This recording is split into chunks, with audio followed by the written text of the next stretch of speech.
For fun, fair, competitive league racing, check out precisionracingleague.com. Hi guys, welcome to the second preseason race here at Spa. I am going to do a normal speed lap, and then for the second time around I'm going to put it in slow-mo and do some commentary. So I'll be quiet for now and enjoy this lap.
Alright, so that was my hot lap. I think it put me around 35th on the leaderboard, so that's not bad. The cool thing is that I'm finding that I was tweaking the setup too much before, and you really don't have to do that. But anyways, let's talk our way through this lap. You definitely want to back up this bus stop and try to get as much exit speed as you can. I was trying to fool around with going really wide and cutting it, but I was losing too much speed. Short shift through the traction zone, turn on DRS.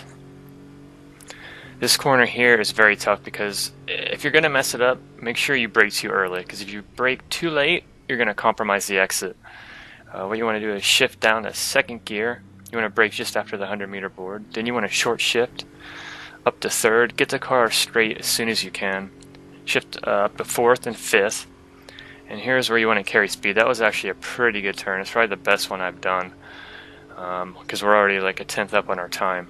And now we just want to maintain speed up our rouge, so just take a little bit of curb on both sides. You can get away with taking no curb, but it seemed like I carried a lot of speed just taking a little curb. The key thing on exit though is you do not want to run on the curbs, because if you run on exit curbs you will lose some straight line speed because there's a little less grip. So now as we go down this long straight, we're going to be banging off the limiter. And now for the braking point here, this is pretty tricky because we're going so fast. You want to brake probably right about the 100 to be safe. You could brake about the 90. Shift down the fourth, and then you want to just stay off the throttle. Let the car rotate through these S's. Here then you want to get about 90% throttle, move it all the way to the far left. Then you actually have to dab off the throttle just to get the car to turn, and then go full throttle. Now for this is turn 5. This is a very tough downhill braking zone. You want to brake just after the beginning of the curb on the left, shift down, and this is a key turn for trail braking. After that, you just kind of want to let the car hang on the right hand side. You want to keep that corner as close as you can to the right. After that, it's a tough exit to fourth, and then you got to lay out the throttle a bit for the downhill corner. Do not take too much curbs there because the lap will be invalidated. Now this is the best corner probably on the F1 calendar. Puan. You want to basically, I don't have a good braking point, but what you do is shift down, maybe catch a little curb, and just maintain as much speed. Go to the very outside of that corner and full throttle. Shift early down this eighth. The key is don't take it an eighth and lift off because you'll be too slow. You got to shift down. Now here you want to brake right where the curb starts. go down to fourth gear, let the car hang on that curb, dab on the throttle, keep it in fourth, and then shift up to fifth early. And don't take too much exit curb there because that will also hurt you. Here the braking point is just when the curb starts on the left, go down to fourth, and here you want to try to get on the throttle as early as possible because again there's a long straight. Keep it in fifth. This can actually be tricky if you don't get the angle right sometimes, especially in the race. Time trial lap, not a big deal. Another long straight here, so we'll just back in the day, this used to not be flat out coming down here through the last corner, but now this is all flat, so this is pretty easy. There's really nothing you want to do. Just try to maintain speed. Don't clip too much curb here. You can maybe just dab it, and then don't run wide, because if you run wide there, you're going to lose time. Now we're coming for the last two corners of bus stop chicane. You want to brake right at about the 100-meter board. You can maybe get away with a little bit later. Shift down to second, clip the right-hand curb, and you make sure you get the car over enough so you don't compromise the final exit because we do need to gain speed. Take it in second. You want to short shift up to third, fourth, open up DRS when the car is stable, and that's the lap. Looks like a 143.4. I'm sure there's a little bit more time in there, but it was pretty good. And the good thing is too is that this setup is stable. It's very drivable, which I will show you the setup.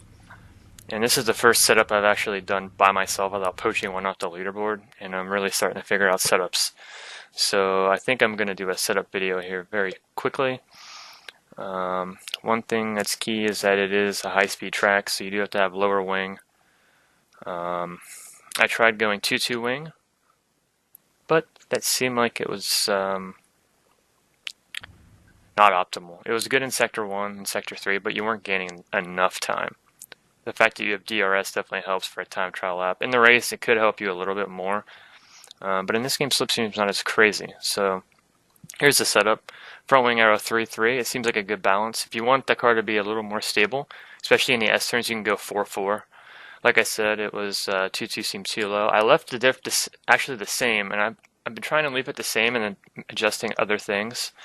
You can't mess with the diff. Camper, I moved it a couple clicks to the left. That'll help with turning. If you move it to the right, it helps with traction. Here, I just bumped everything down a little bit from 6.66. 6.4 ride height seems to be pretty optimal.